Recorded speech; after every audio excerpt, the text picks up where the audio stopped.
ദൈവനാമം വാഴ്ത്തപ്പെടുമാറാകട്ടെ. അനുഗ്രഹിക്കപ്പെട്ട നല്ലൊരു മെസ്സേജ് നല്ല സരസമായ ഭാഷയിൽ നമ്മൾ കേട്ടു. അതിനെ ഓർത്തിയ ദൈവത്തിന് സ്തോത്രം ചെയ്യുന്നു. പാസ്റ്റർ പ്രിൻസ് തോമസ് അവർക്കായി കർത്താവിന് സ്തോത്രം ചെയ്യുന്നു. ഇന്ന് പകലിൽ വിവാഹ വേദിയിലായിരിക്കുന്ന VVIP ബ്രദർ ഷിബു, സഹോദരി നിഷി,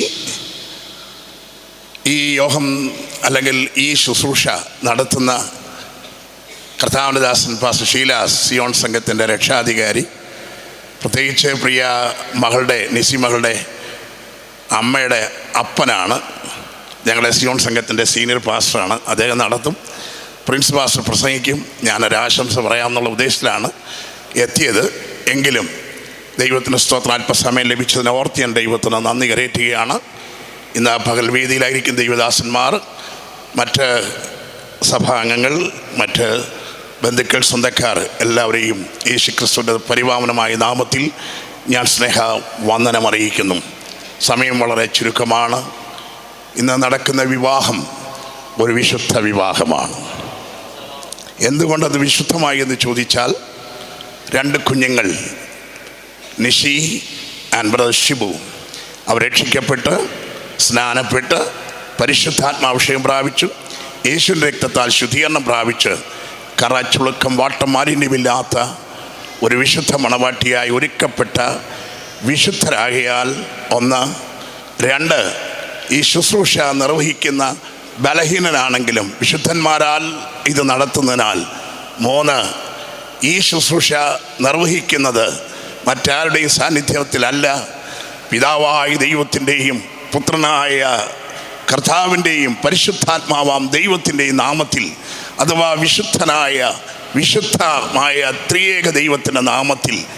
4, അത് മാത്രമല്ല, ഇവിടെ നടക്കുന്ന ഈ ശുശ്രൂഷ വിശുദ്ധ ദൈവവചനത്തിൻ്റെ ഉടമ്പടിയാലും ഈ വിവാഹം വിശുദ്ധമാണ്. കരങ്ങളെ ഉയർത്തി ദൈവത്തെ സ്തുതിച്ചാട്ടെ. ഈ വിശുദ്ധ വിവാഹത്തിൽ പങ്കാളികളായി വരുവാനും പ്രാർത്ഥിച്ച് ആശീർവദിച്ച് പുതിയൊരു ജീവിതത്തിലേക്ക് പദമുന്നയിക്കുവാൻ നമ്മളെല്ലാം അനുഗ്രഹിച്ച് പറഞ്ഞയക്കാനാണ് നമ്മൾ കടന്നു വന്നിരിക്കുന്നത്. പ്രാർത്ഥനയോടുകൂടെ ദൈവസന്നിധി ആയിരിക്കുക. കർത്താവ് നിങ്ങളെ അനുഗ്രഹിക്കട്ടെ. വിശുദ്ധ വേദപുസ്തകം ഇങ്ങനെ പറയുന്നു, വിവാഹം മാന്യമാണ്, കിടക്ക നിർമ്മലമായിരിക്കട്ടെ. ദൈവത്താൽ ക്രമീകരിക്കപ്പെടുന്ന വിവാഹം മാന്യമാണ്. വിവാഹങ്ങൾ പലതുണ്ട്. സ്തോത്രം. നമ്മൾ ദൈവവചനം പറഞ്ഞാലും നിങ്ങൾ പലരും ചിലപ്പം പല കാര്യങ്ങൾ ചിന്തിച്ചുകൊണ്ടിരിക്കും. കർത്താവിൻ്റെ ദാസൻ പല കാര്യങ്ങൾ പറഞ്ഞു, മനസ്സിലാകുന്ന ഭാഷയിലാണ് പറഞ്ഞത്. വചനം അല്പം ചിന്തിക്കുക. സ്തോത്രം. ദൈവത്തിൻ്റെ വചനം പറയുന്ന വിവാഹം മാന്യമാണ്. ഇന്ന് ലോകത്തിൽ ഒരു പുരുഷന് ഒത്തിരി സ്ത്രീകൾ കല്യാണം നടത്തുന്നു, സീരിയൽ മാരേജ്. സഹോദരന്മാർക്ക് ഒത്തിരി സ്ത്രീകളെ കല്യാണം കഴിക്കുന്നു, സീരിയൽ മാരേജ്.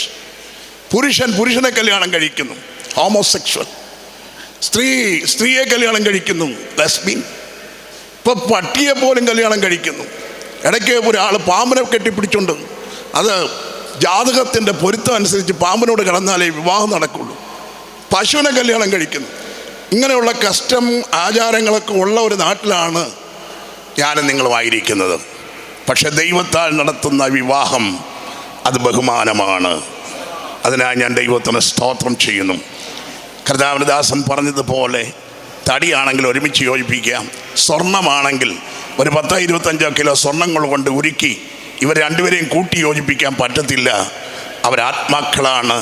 ഈ ആത്മാവ് ഏദൻ തോട്ടത്തിലെ യഹോവയായ ദൈവം ഇറങ്ങി വന്ന് ആകാശത്തിലെ നക്ഷത്രങ്ങൾ പൂക്കൾ വാരി ചിതറിയപ്പോൾ, മാലാഖമാർ അതുപോലെ പക്ഷികളൊക്കെ നൃത്തം വെച്ച് പാട്ടുപാടിയപ്പോൾ, ദൈവം തമ്പുരാൻ ഏദൻ പർദീസ എന്ന് പറയുന്ന മനോഹരമായ വിവാഹ പന്തലിൽ ആദാം എന്ന അസ്ഥിയെ എടുത്ത് ഔവ എന്ന അസ്ഥിയോട് ചേർത്ത്, മണ്ണോട് ചേർത്ത് ദൈവത്തിൻ്റെ ആത്മാവിനാൽ ഉരുക്കി ഒരുമിച്ച് ചേർത്തതാണ് ആദ്യത്തെ കുടുംബം.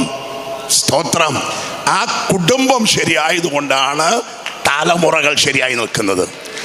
ആദ്യത്തെ കുടുംബം ശരിയാകാതെ വന്നാൽ അടുത്ത തലമുറകൾ കുഴഞ്ഞു പോകും. ആദാമിൻ്റെ വിവാഹം ദൈവം നടത്തിയത് കൊണ്ട്, ആ വിവാഹം ഉറച്ചത് കൊണ്ട് തലമുറകൾ അനുഗ്രഹം പ്രാപിക്കുന്നു. Price the Lord. വിവാഹവേദി എന്ന് പറയുന്ന ഒരു വലിയ കമ്പോളമായി തീർന്നിരിക്കുകയാണ്. പല കാര്യങ്ങൾ അന്വേഷിക്കുന്നു, ഏജ്, ബ്യൂട്ടി, ക്യാരക്ടർ, ഡോറി, ഗോൾഡ്. എന്നാൽ സ്തോത്രം, വിവാഹം ദൈവത്താൽ തിരഞ്ഞെടുക്കപ്പെടുന്നതായിരിക്കണം. തക്കതായൊരു തുണ ദൈവം ഒരുക്കി കൊടുക്കുമെന്നുള്ള ദൈവത്തിൻ്റെ വചനമാണ്. അതിന് സൗന്ദര്യത്തെക്കാൾ വലുത് ദൈവത്തിൻ്റെ തിരഞ്ഞെടുപ്പാണ്. സ്തോത്രം. കറുത്തിരുന്നാലും വെളുത്തിരുന്നാലും അതിനകത്ത് ഒരു ദൈവ സാന്നിധ്യമുണ്ടെങ്കിൽ, ദൈവകൃപയുണ്ടെങ്കിൽ അതാണ് ഏറ്റവും വലുത്. നമ്മൾ വയസ്സ് ചോദിക്കും, ഏജ് ചോദിക്കും, സൗന്ദര്യം ചോദിക്കും, ക്യാരക്ടർ ചോദിക്കും, പിന്നെ ഗോൾഡൊക്കെ ചോദിക്കും. പക്ഷേ അവസാനം ഒരു ചോദ്യമുണ്ട്, ഹോളി സ്പിരിറ്റ്, പരിശുദ്ധാത്മാവ് പ്രാപിച്ചവരാണോ ഇല്ലയോ? സ്തോത്രം. എനിക്ക് തോന്നുന്നു ശുഭബ്രൻ്റെ ഇരിപ്പ് കണ്ടപ്പം, സഹോദരിയുടെയും അമ്മയൻ നിശയുടെ ഇരിപ്പ് കണ്ട തീർച്ചയായും ഒരു അഭിഷേകം പ്രാപിച്ചവരാണ്. ഒരു സ്തോത്രം പറഞ്ഞാട്ടെ. Praise the lord. അഭിഷേകം പ്രാപിച്ചല്ലേ? Very good. അതാണ് അഭിഷേകം പ്രാപിച്ചവരെ ദൈവത്തിൻ്റെ അഭിഷേകത്താൽ യോജിപ്പിക്കപ്പെടും. Praise the lord. അഭിഷേകം പരിശുദ്ധാത്മാ പ്രാപിച്ചാൽ ഒരുപാട് ക്വാളിറ്റീസ് ഉണ്ട്. 9 ഗുണങ്ങൾ, 9 വരങ്ങൾ, 9 ഫലങ്ങൾ. 9 ഫലങ്ങളിൽ ഒന്നാണ് സ്നേഹം. സ്നേഹം എന്ന് പറയുന്നത് ഇന്ന് കാണുന്ന ലോകത്തിലെ സ്നേഹം പോലെയല്ല. ഒത്തിരി പേരുകൾ സ്നേഹമുണ്ട്. അപ്പൻ, ആമേൻ, അമ്മയുടെ സ്നേഹം, സഹോദര സ്നേഹം, പിന്നെ ഫീലിയോ എന്ന് പറഞ്ഞാൽ romantic, just touch and sit eat with sleep together, romantic love. പക്ഷെ ദൈവിക സ്നേഹം, കർത്താവ് പറഞ്ഞു ക്രിസ്തു സഭയെ സ്നേഹിച്ചതുപോലെ നിങ്ങൾ നിങ്ങളുടെ ഭാര്യമാരെ സ്നേഹിക്കണം. തൻ്റെ ജീവനെ കൊടുത്ത് സ്നേഹിക്കുന്ന സ്നേഹമാണ് ക്രിസ്തു നമ്മോട് ചെയ്തത്.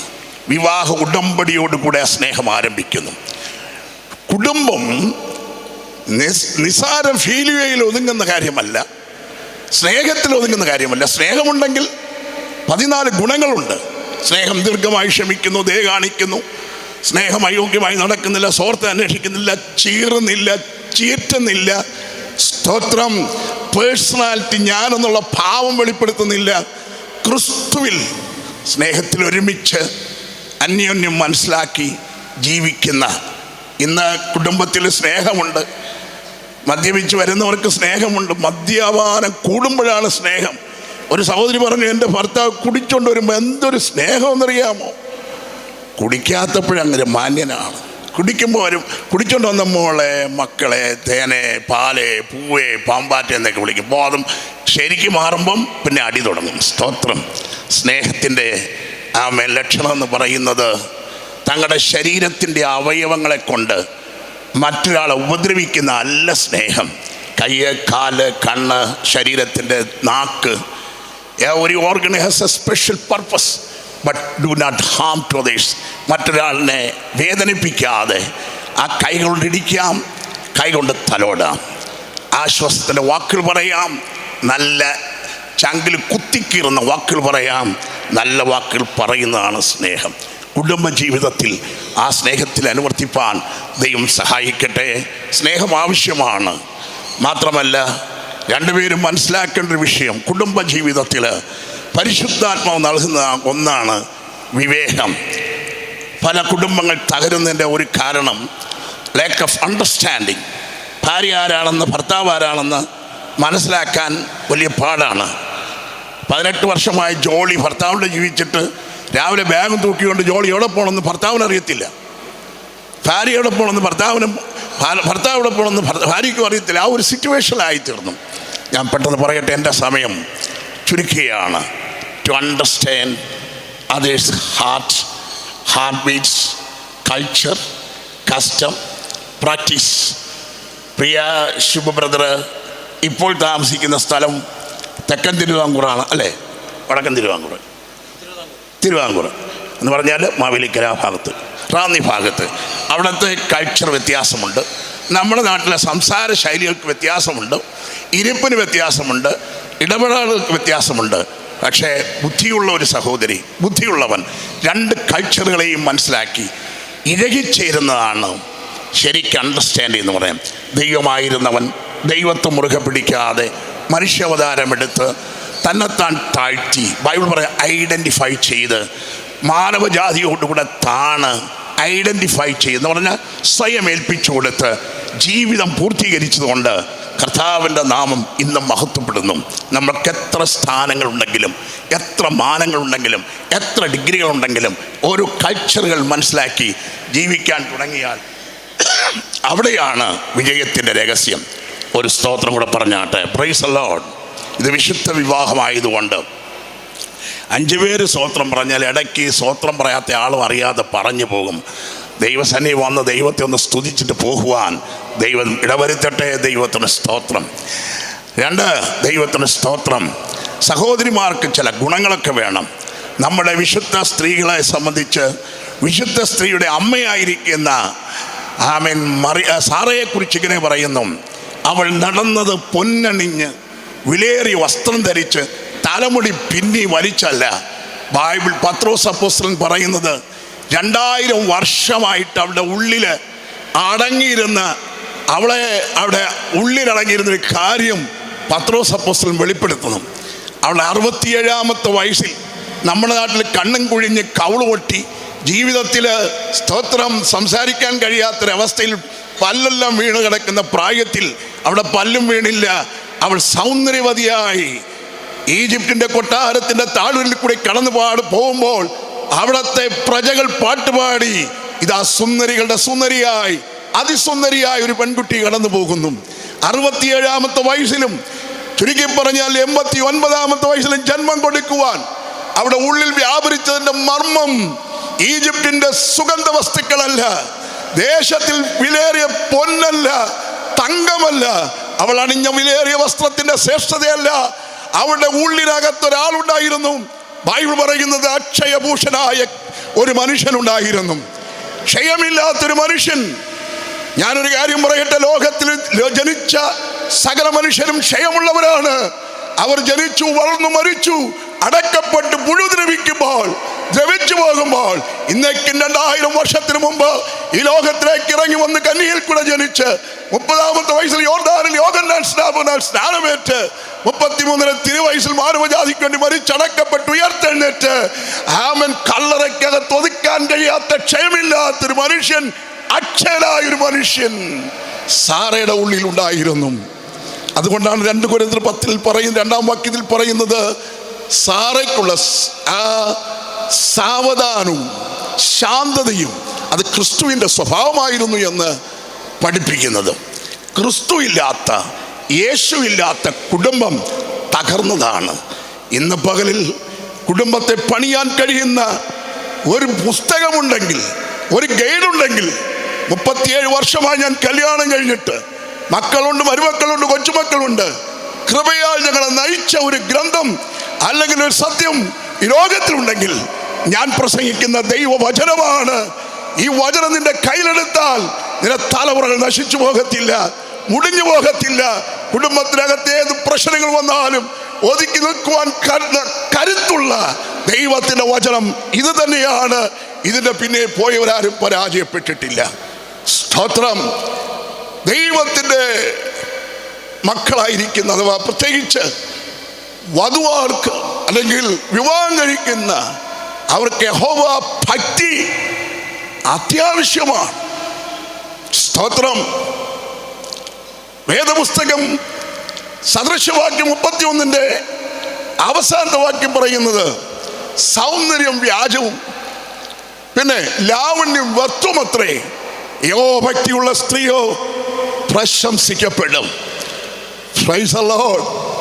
ലോകത്തിൽ സുന്ദരികളായി പ്രതാപങ്ങളും സ്ഥാനമാനങ്ങളും ഉള്ളവർ നിസാരമായ പ്രശ്നത്തിൻ്റെ നടുവിൽ തകർന്ന് കയറിൻ്റെ മുമ്പിലും വിഷക്കുളിയുടെ മുമ്പിലും മരിച്ച് തകരുമ്പോൾ യഹോഭക്തിയോട് ജീവിക്കുന്ന ഒരു പൈതൽ അനുഗ്രഹിക്കപ്പെടുമെന്ന് ഞാൻ ഉറക്കെ പ്രസ്താവിക്കട്ടെ.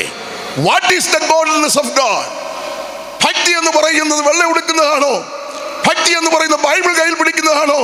ഭക്തി എന്ന് പറയുന്നത് കാണിക്ക കൊടുക്കുന്നതാണോ? ഭക്തി എന്ന് പറയുന്നത് പള്ളിയിൽ പോകുന്നതാണോ? What is the goodness of God? അതിന്റെ സ്പെഷ്യാലിറ്റി എന്താണ്? ബൈബിൾ പറയുന്നത് സദൃശവാക്യം 9:10 പറയുന്ന പരിശുദ്ധനെ കുറിച്ചുള്ള അറിവാണ്. ഹോളി വണ്ണിനെ കുറിച്ച്, വിശുദ്ധരായ ദൈവത്തെക്കുറിച്ചുള്ള അറിവാണ്. 1 തീമോഥെയോസ് 3:16 പറയുമ്പോൾ അവൻ ജഡത്തിൽ വെളിപ്പെട്ടു, ആത്മാവിനാൽ നീതീകരിക്കപ്പെട്ടു, ദൂതന്മാർക്ക് പ്രത്യക്ഷപ്പെട്ടു, ലോകത്തിൽ വിശ്വസിക്കപ്പെട്ടു, തേജസ്സിലെടുക്കപ്പെട്ടു തുടങ്ങിയ ഭക്തിയുടെ മർമ്മമെന്നാണ് പറയുന്നത്.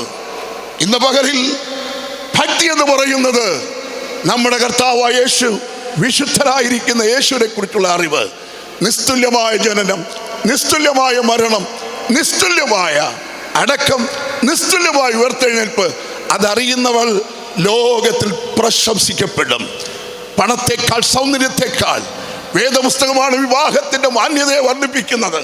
ലോകത്തിൽ നിങ്ങൾക്ക് ഒത്തിരി പുസ്തകങ്ങൾ വായിക്കുവാൻ കഴിയും. അനേക ലൈബ്രറികളിൽ കെട്ടുകണക്കിന് പുസ്തകങ്ങൾ നിറയപ്പെട്ടിട്ടുണ്ട്. വർഷങ്ങൾ പഠിച്ച് കൗൺസിലിംഗ് ചെയ്യുന്ന അനേക കുടുംബങ്ങൾ തകർന്നുകൊണ്ടിരിക്കുമ്പോൾ വിശുദ്ധ വേദപുസ്തകത്തിൽ ആമേൻ വിവാഹത്തെക്കുറിച്ച് അതിമനോഹരമായി ഇത്രത്തോളം പ്രസ്താവിച്ചിട്ടുള്ള പോലെ ഒരു ഗ്രന്ഥവും ഞാൻ വായിച്ചിട്ടുമില്ല, പഠിച്ചിട്ടുമില്ല. ഭാര്യയ്ക്കും ഭർത്താവും ഉണ്ടെങ്കിൽ ആ കുടുംബത്തെ തർക്കത്തില്ല. അതുകൊണ്ടാണ് 8-ാം അധ്യായം, ഉത്തമഗീതം 8-ാം അധ്യായത്തിൽ പറയുന്നത്, ലോകത്തിലെ ജ്വാലകൾക്കോ പെരുവെള്ളങ്ങൾക്കോ അവിടെ പ്രേമത്തെ കെടുത്തി കളയാൻ പറ്റില്ല. ഒരിക്കലും പറ്റത്തില്ല. അതാണ് കുടുംബം. എൻ്റെ വാക്കുകളെ ഇവിടെ ചുരുക്കട്ടെ. പ്രിയമുള്ളവരെ, ഇത് ഒരു നിഴൽ മാത്രമാണ്. സിയോൺ സംഘത്തിൽ ജനിച്ചു വളർന്ന പ്രിയ മകളും ആമേൻ പ്രിയ IPC ചർച്ചിൻ്റെ റാന്നി സഭയുടെ മെമ്പറും തമ്മിൽ ചില നാളുകൾക്ക് മുമ്പ് തമ്മിൽ ആലോചന നടത്തി. അവർ ഉറപ്പിച്ചു. ഇന്ന് അവർ VVIPകളാണ്, വെരി വെരി ഇമ്പോർട്ടൻറ്റ് പേഴ്സൺ. ഇവരെക്കാൾ വിദ്യാഭ്യാസമുള്ളവർ നിങ്ങൾ കാണും, ആ പഠിത്തമുള്ളവർ കാണും, കഴിവുള്ളവർ കാണും, പണമുള്ളവർ കാണും. ഈ വേദിയിൽ ഇരിക്കാനുള്ള യോഗ്യത ഇന്ന് അവർക്കേ ഉള്ളൂ. കാരണം അവർ നേരത്തെ തീരുമാനമെടുത്തതാണ്. ഇത് നടക്കാൻ പോകുന്ന അനുഗ്രഹിക്കപ്പെട്ട വിവാഹത്തിൻ്റെ മുന്നോടിയാണ്, നിഴലാണ്. ലോകത്തിൽ ഏറ്റവും അടുത്ത് സംഭവിക്കാൻ പോകുന്ന, ഞാൻ 2 മിനിറ്റ് നിർത്താം, ഒരു കാര്യം കൂടെ പറഞ്ഞ് എൻ്റെ വാക്കുകളെ ചുരുക്കട്ടെ. പ്രിയമുള്ളവരെ, കുഞ്ഞാട്ടിൻ്റെ കല്യാണം വന്നുവല്ലോ. കാന്തകൻ തന്നെത്താൻ ഒരുക്കിയിരിക്കുന്നു. ശുദ്ധവും ശുഭ്രവുമായ വിശേഷ വസ്ത്രം ധരിപ്പാൻ അവൾക്ക് കൃപ ലഭിച്ചിരിക്കുന്നു. കാലമെല്ലാം കഴിയും, കാണുന്നതെല്ലാം വഴിയും. വിശുദ്ധന്മാർ മതി ആകാശത്തിൽ ആമേൻ പുതുവസ്ത്രധാരികളായി രാമൻ കടന്നു പോകും. പത്മരാഗത്തോട് സൂര്യകാന്തത്തോട് സർശനായി സിംഹാസനൂഢനായിരിക്കുന്ന കർത്താവിന്റെ സനയിൽ അകത്തും പുറത്തും കണ്ണുകളും കാളയ്ക്ക് കഴുക സിംഹ മനുഷ്യമുഖങ്ങളോടുകൂടെ ചിറകുരത്തി പറക്കുന്ന കെരൂബുകളുടെയും ദൂതന്മാരുടെയും നടുവിൽ ആമേൻ 24 സിംഹാസനം വീണ് നമസ്കരിക്കുന്നതിന്റെ നടുവിൽ ആമേൻ ഒരു കാലത്ത് ഒരു കാശിനും വകയില്ലാത്ത തൻ്റെ മണവാട്ടി രക്തത്താൽ വീണ്ടെടുത്ത് അവളെ രക്ഷയിലേക്ക് കൊണ്ടുവന്ന് അവിടെ പുതിയ ശരീരം കൊടുത്ത് പുതുവസ്ത്രം കൊടുത്ത് ആ മണവാളൻ അവളെ വേളി കഴിക്കാൻ പോകുന്നു. ജയിക്കുന്നവൻ എന്നോടുകൂടെ എൻ്റെ സിംഹാസനത്തിലെത്തും. അതിൻ്റെ നിഴലാണ് ഇവിടെ ഒരു ശുശ്രൂഷൻ എന്ന നിലയിൽ പ്രിയനീസിയുടെയും ബ്രഷുവിൻ്റെയും കല്യാണത്തിൽ നിങ്ങളെ ക്ഷണിക്കപ്പെട്ടു. പക്ഷെ അവിടുത്തെ കല്യാണത്തിന് നടക്കാൻ പോകുന്ന വിവാഹത്തിന് ആരും ക്ഷണിച്ചില്ലെങ്കിൽ ആസ് എ മിനിസ്റ്റർ, ഒരു ലൈസൻസ് ഉള്ള മിനിസ്റ്റർ എന്ന നിലയിൽ ഞാൻ ഉറക്കെ പറയുകയാണ്, നിങ്ങൾക്കിന്നും ക്ഷണമുണ്ട്. മാനസാന്തരപ്പെട്ട് സ്നാനപ്പെട്ട് പരിശുദ്ധാത്മാഭിഷേകം പ്രാപിച്ച് കർത്താവദാസൻ പറഞ്ഞതുപോലെ ആമേൻ ഇവിടെ ഇരിക്കാൻ ആമേൻ മര്യാദയ്ക്കിരുന്നാൽ സ്വർഗത്തിൽ കുഞ്ഞാടിൻ്റെ കല്യാണത്തിൽ ഇരിക്കാം.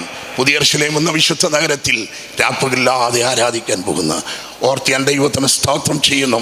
സകല നന്മകളും സകല അനുഗ്രഹങ്ങളും 128-ാം സങ്കീർത്തനത്തിൽ പറയുന്ന പോലെ യഹോവയെ ഭയപ്പെട്ട് അവൻ്റെ വഴി നടക്കുന്ന അവൻ പുരുഷൻ ഭാഗ്യവാൻ, അവൻ്റെ ഭാര്യ ഫലപ്രദമായ മുന്തിരിവള്ളി.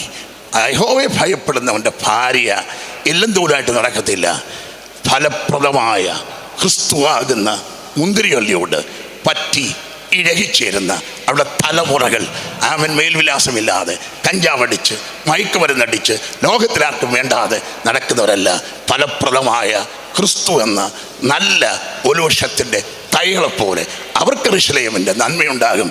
യെരൂശലേമിൻ്റെ അമ്മ സിംഹാസനുടനായിരിക്കുന്ന രാജാവിൻ്റെ നന്മ അവർക്കുണ്ടാകും. സിയോൺ സംഘത്തിൻ്റെ മേൽ ഇന്ന് നടക്കുന്ന ഈ വിവാഹത്തെ ആമേൻ സകല നന്മകളും സകല അനുഗ്രഹങ്ങളും അബ്രഹാമിന് ദൈവം കൊടുത്ത 48 വാഗ്ദത്തങ്ങളും ഈ കുടുംബത്തോട് ഞാൻ നേർന്നുകൊണ്ട് സിയോൺ സംഘത്തിൻ്റെ ആമേൻ അധ്യക്ഷൻ എന്ന നിലയിൽ സംഘത്തിൻ്റെ പേരിലും പ്രിയ എൻ്റെ കുടുംബത്തിൻ്റെ പേരിലും സകല ആശംസകൾ നേർന്നുകൊണ്ട് തുടർന്ന് നടക്കുന്ന വിവാഹം പ്രിയ നമ്മുടെ രക്ഷാഗതി സുശീലാസ് അവറുകൾ ഈ ശുശ്രൂഷ ചെയ്യുമ്പോൾ വളരെ പ്രാർത്ഥനയോടുകൂടെ അതിനെ ദൈവത്തിൽ നമുക്കായിരിക്കാം.